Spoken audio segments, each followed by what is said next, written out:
Okay, welcome to the Band of Brothers broadcast. I'm H.R. Brown, and I'm here today with Colby O. Colby, how you doing, bud? I'm good. I'm doing well. Doing well.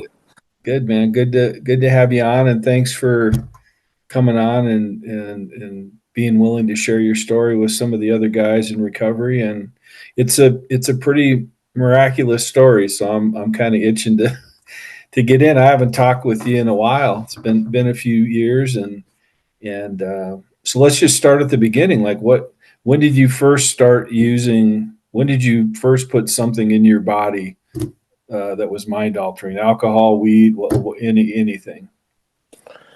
Oh, I was 14 years old. It was the first time of that mind altering substance, Okay. and it was it was marijuana, Okay.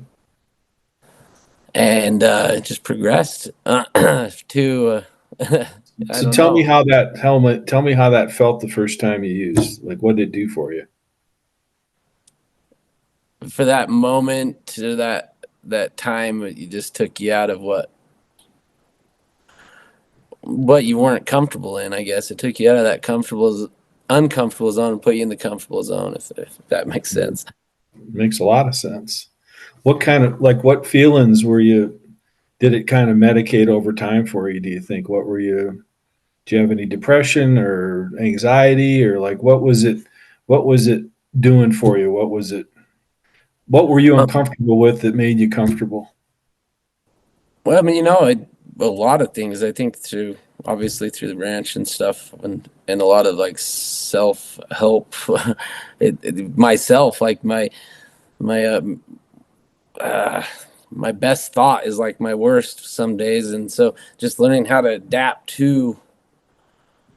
I don't know. It adapted me to that comfortable zone that I had a hard time finding without going back to that. If that Yeah. makes um So uh how did it progress from that first use? So from from 2006 to what 12 years, so it was a very so I had a period of stand-up sobriety, obviously, 9.5 years actually, and then that drink caught up to me after that, Mm-hmm. and that was actually a 4-year thing that just one drink from to another that progressed to a daily drinker because Colby wasn't maintaining his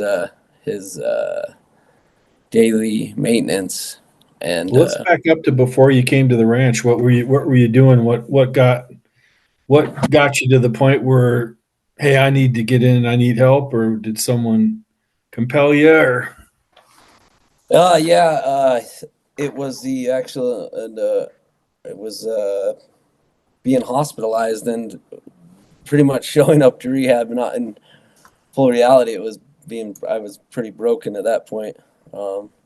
It was what 2006. Yeah, how old were you then? I was 21. Yeah, you were young. I remember I was a young that. buck. So why? So you ended up in the hospital from what? And then, It was heroin and cocaine okay, was what was my DOC before my first treatment stint. Yeah, first and okay. only actually. And then how did you end up in treatment? What happened? Um, it was a divine intervention. I remember something happened to where I believe I was the last person to detox from methadone in the state of Utah because Really? I remember how bad my withdrawals were, and I don't know. I ended up in treatment. I don't even know how it worked. My father time uh, somehow my mom they found a way. It was weird. I woke up in the hospital and I remember being in rehab. So had you OD'd? Yeah. Okay. Do you Yep. remember any part of that at all? Um. No.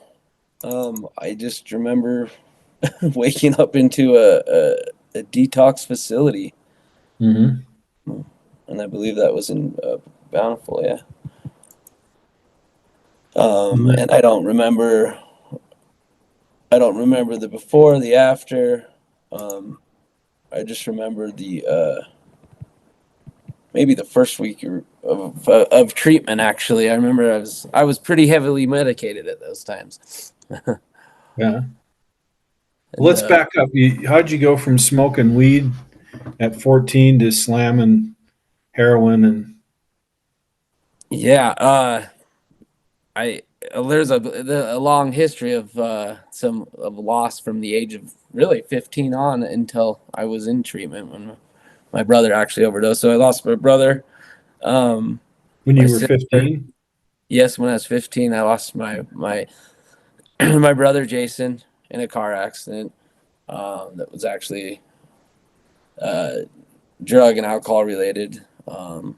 And then the year after that, following October, I was 16 and a half and I lost my sister. And that was a car accident that my other brother was involved in. So just a lot of traumatic events that were just compiled Yeah. um, from the ages of 14 to like I was 18 and a half when I, you know, yeah, found my brother deceased as well. It's talk about a family disease. It gets you all. But by the grace of God, here I am. So you had three siblings die in like 4 years? Yes. Holy cow. And you found your brother OD'd? Yeah. Wow. So I mean, there's a series of events. It was a lot of. So back to being depressed. I think I've heard it a lot. Clinically depressed. And today I don't actually take anything for that, so it's Yeah. fun. But yeah, so that's how it all transgressed into that, and then the treatment, a stint of sobriety, AA, lots of meetings.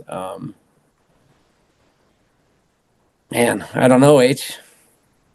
Where do I go from there? Well, how? Tell me about your experience with the guys at the ranch, with the men in the ranch, the brotherhood. Wow, I in the ranch, it was very bonding. I think of today, um, I'm sure of the new ranch people, brand of brothers, and the people from way back when. I still talk to maybe three of them. Do So you? I'm really tight knit with. I mean, it was very tight knit. So you ask how it was. It was just we were all pretty close. I remember the Just use their first name, but who do you stay in touch with still? Nick. Nick. Really? Yeah, Arizona Nick. yeah.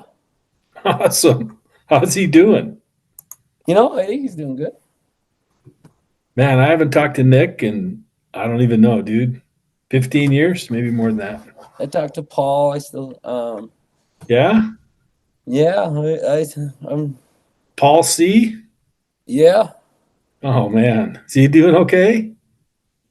When I say I talked to him, I've talked to him the last couple of years, so I'm Yeah. not like, but yeah, last I heard, everything was, I mean, going as good as it was. Maybe Yeah. it was probably post transplant, so yeah, Wow.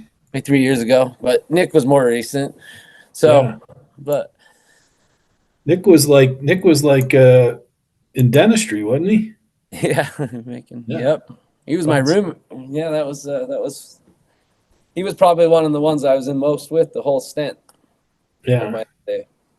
So what was the best thing you got out of it with your as far as your relationship with guys, with the men that you went through with? You know, it was the vessel that um,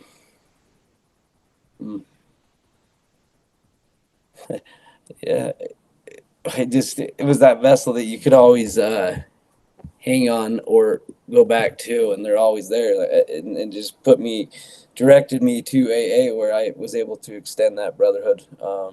For me, that's what worked. Yeah. AA really, and that was really pounded in us. Get a sponsor, do the work, and kind of do that foundation, and that's what it was, just a channel, like a vessel to get me to where that was. So, Yeah. but Well, and there were a few guys that you went through with that didn't make it. oh man, a few. I remember 6 months out, and I think there's three deceased. it Yeah. was it was pretty wicked that time. Yeah. Yeah. And not that it's any different. I'm not just I'm just saying it's. I remember that being. It was a. That was the sober living house off of 2100 South and 7th East right there. Okay. So you went to sober living after residential? Yep. And how long did you stay in there? I was in sober living until for 2 years. No kidding. Yep. It took me. I was in, yeah. Went from there to the other 45th house, the 45th South house. The one on Namba Way? Namba Way. Yep, that's Is right. that it? Namba Okay. Way. Well, Michael, where's Michael at? He's still running a bunch of sober living homes. Good for him. He's got like 105 beds or something Oh man, in Salt Lake County and maybe some in Utah County. I don't know. I don't know. good for So him. so you tied right into AA. Yep. So got a sponsor that was a big part of your recovery. Huge. I Yeah. still talk to them every day. Do you really? Well, pretty close, yeah. Pretty close. In and out of recovery. Yeah. In, and that was kind of the whole thing. That's what it brought to me, is people that understood me, I guess, and could relate to me, call me on my crap. Yeah. So take us down. So you said 9 years, 9.5 years. Yeah. Yeah. Let's see. Yeah, it was about 9.5 years. And Hmm. it started with a casual drink. After that, What led you to that? Like what was going through your mind? Like, oh, I think things are bad or things are this or things no, are good. things were great. Things are Yeah, great. they were. They were great. Yeah, things were great. And that's kind of a recipe for disaster, I guess. That if I learned over the years that that's when you got to be at your best. Yeah. So how did that go? How did you talk yourself into using? How did your mind go there? So, believe it or not, it was at a concert in Vegas with somebody that I had grew up with, used with, got clean with, and we were at a concert together at 9.5 years clean. And a drink came up, and it was just one gone. That No instant, kidding. back to that instant, that instant release. So that was in what, like 2015? 2014, actually. Let's see. I relate everything to when Trump was elected. It was just before that. 2016, yeah, so about 2014, yeah. And then what? So you just kept running after that, or what It happened? just it turned into that, just a numbing thing that I never drank before I went to treatment my first time. Yeah. I never experienced it as uh my justification, and it turned into that, that daily thing that you could just constantly you could go to work, function, come home, and live by the law, and it seemed like it was working for Yeah, it the was time. legal, right? Yep, it was legal. It was, you plan ahead, and it was more of like a go to dinner thing, and then I couldn't leave anywhere because I couldn't ever have just one beer somewhere. Mhm. So that turns into, well, we're just gonna hit the liquor store on the way home, and then make dinner at home, and then it turned into just a casual and then COVID hit. That was kind of fun too. That was a not blaming it, but it was just another excuse to go even deeper. Yeah. Um, but yeah, actually, yeah, So it what turned into happened? You were plumbing or electrical? I can't remember. the electrical. Yeah. So how did your business had gotten pretty successful, hadn't it? Yeah, and that's it's worked a lot, work, and that's come home at night, and that was my release. And I was a functioning alcoholic. Yeah. Um, and that was always came first, and at least that's kind of what I thought it was. Hmm. But I became alcohol dependent, and then it was just kind of another trap shoot like the heroin, where you get in so deep you can't turn around. Right. So what happened? Um, I had divine intervention from my wife, and she took me to the doctor, and they admitted me to the hospital, and I was in complete liver failure. Oh wow. So you must have been getting kind of yellow, a little jaundice. Oh yeah, it happened really fast, and um, I guess the main outcome of it was I had cirrhosis. I didn't go to the doctor when I was sober. I thought everything was fine with me. And so there was a little bit of that, and the alcohol really inflamed the liver, and yeah, it was pretty intense, pretty fast. So in 5 years of drinking, you went into complete liver failure Correct. at the age of 34, 35, 35. 35. Wow. So what happened after that? You know, Obviously, you're sitting there right now. So they told me I had to get sober, and oh my, the TV just turned on. But give me one sec. H, sorry.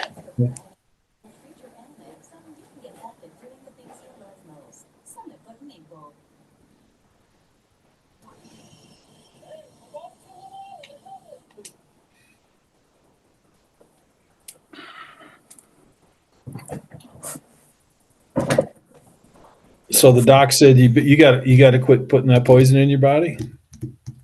Yeah. Well, they pretty much, yeah. Well, they told me that, but they told me that I had, you know, the first clinical guys were like, "Oh, you have 3 months to live at this rate," and they said, "Well, because of your alcohol use, we don't give transplants to people that abuse them, because 9 out of 10 times somebody will uh, get a transplant and then go right back out and go right down Hmm. the rabbit hole." And so I had to show them, that show them. I had to show myself. I had to get sober. So I detoxed in the hospital, and uh, went to meetings. That was kind of hard at that time. It was all online. Um, kind of did the whole thing. Got back into the whole AA. Went back to what I knew. And by the grace of God, I have a partner that is in Alcoholics Anonymous, and kind of, that we're just, I don't know, really helps having people around you. And that's kind of Yeah. where I did, and I ended up being getting on the transplant list with on my 6 month of sobriety. I got a call that I was on the transplant list, and within 2 days, I was at the top of the transplant list. My numbers so bad, and I was able to get a transplant. So what, were you just on a dialysis machine, or what, how were you surviving? I believe it or not, I worked every single day until the day of my transplant. Just going day to day. I was just me going. um, I lost a lot of weight. I was down to about 160 pounds, and I'm Wow. sitting at 195 now. So I just kept pushing through, and I just didn't want to, it all worked out. It's weird. It's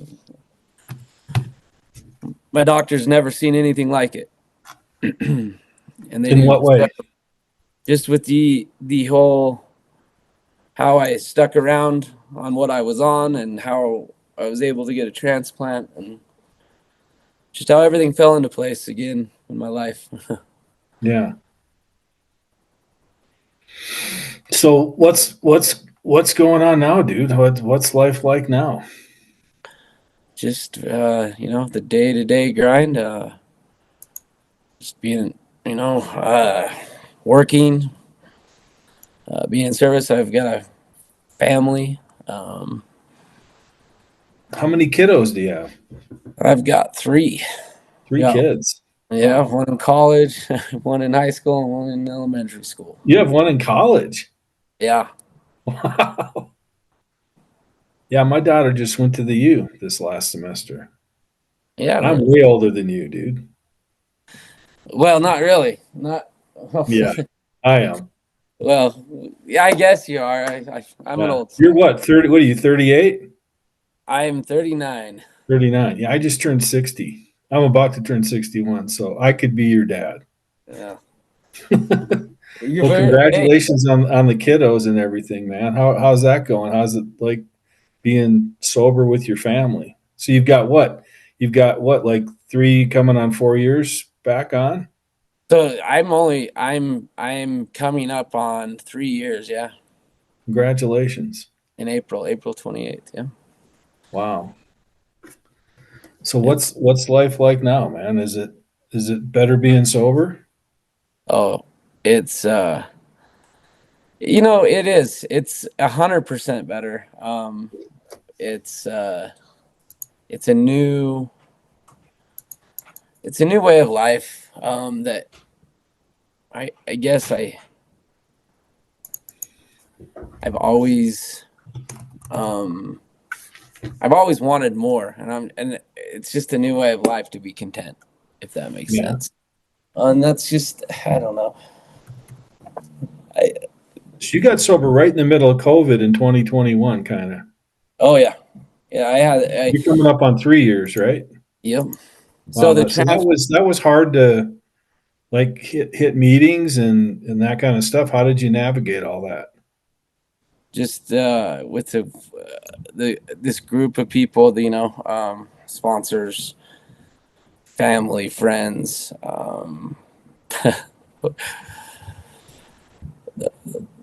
I don't even I don't know. It just happened. I can't even tell you. I just suited up, showed up, and put one foot in front of the other, and was honest, and everything happened. Nice. So what's your secret sauce every day? What do you do every day for your sobriety? You know, I constantly am in contact with my higher power. Okay. I talk to another alcoholic daily. Okay. I'm always in service. Those are the three things that I've just kind of always done. And meetings, I I still I I don't go too many, and I find myself getting complacent with those. But Hmm. just with life and life's terms, really. So just a day at a time. I can't go more than an hour some days. So Yeah. I'm grateful Yeah. for a day. You know what I mean? No doubt. No doubt. I remember you on the couch by the fireplace and I don't remember what happened, but everybody was really in your grill. And I remember it was that bigger couch, and and we were having some kind of, it wasn't a group, it was more like, Yeah, not getting remember. kicked out almost. Is that what? That's what, something was going on. I don't remember what it was. You don't have to share it. I just remember I have a vision of you and guys just like, dude, you know, you're this 19-year-old kid, like what, and do you remember that? Oh yeah, man. I remember carrying the brick for a while for that. I remember that one. Yeah. I was bullheaded, man. I remember those days. They bring those back. And Yeah. yeah, Well, and that's what brought the back to the Band of Brothers. That's what really brought us all together is being straight up and honest. I remember those times. yeah. Oh man, that's funny. Yeah. It brings people together. It does. And um you know, I don't know. I haven't been over to the ranch over there, but I still actually see Pinniger. I'm friends with Pinniger on Facebook. I'm thinking of that. That's probably the one guy that you guys, by the way, just off topic, is this Mhm. ranch still here on off of Bangor? Oh yeah. Yeah. You need to go there on Wednesday nights or alumni night. There'll be, well, I don't know, there'll be 75 guys there. You should go chip out. What are you, April 28th? So go So chip out actually, on. October 28th is my sobriety date, and Oh, I I thought it was April. October 28th. I got that. That's when I got the call to be on the list. Is so no October 28th when I ended up going right Of to 2020. yeah. Oh, gotcha. So you're coming up on 4 years. Pretty much. So I had a 6.5 month stint from October to yeah. So you'll be 4 years in October then. Yep. Coming up on 3 years post transplant in April, I guess, per Gotcha. se. That makes sense. Well, yeah, you have to go up there. It's every Wednesday night at Okay. 7 o'clock, and there's, like I said, there's usually 60, 75 guys there, and then they zoom in 10 or 15 guys sometimes, and it's just in the loft of the barn. Cool. You won't be able to miss it. You'll hear the buzz there, and I'm going to be there probably the first one in April to get a chip. So maybe we'll see you there on April 3rd. Hey, maybe we will. I'm gonna try and make it. I'm not far, so Yeah, well, you're just down the street, man. yeah, that's what I And was asking. I didn't know. I know some ownership changes, and so I didn't know what happened or who was there or if you guys had moved or so. But same spot. You just head south on 2700 and cut across at that big park, and you know where it is. I know that place. I know in and out of that place. That's good Those guys need you, and you need them. for sure. So there's I'm gonna look at that. I'm gonna go to that. good, dude. Good. Well, I appreciate you coming on and sharing your story and man, what a miracle! So you got almost, and you don't lose that 9.5, 10 years. By the way, this continuous thing, it's our goal, and of course, I don't want anybody to ever relapse. And the people that say, "Well, relapse is part of recovery," I think they're full of shit until you relapse, and then it becomes part of recovery. And sometimes people think, "Oh, I lost that." You didn't lose that 9.5 years and all the information and all the people you helped and all the meetings you went to, and like that's still inside of you. And I'm grateful you're alive, man. Like that, you could have, obviously you were down 30 pounds and getting yellow and still not going to the doctor and still throwing the poison in your body. So that shows you how freaking delusional we can become, when we're in the middle of that.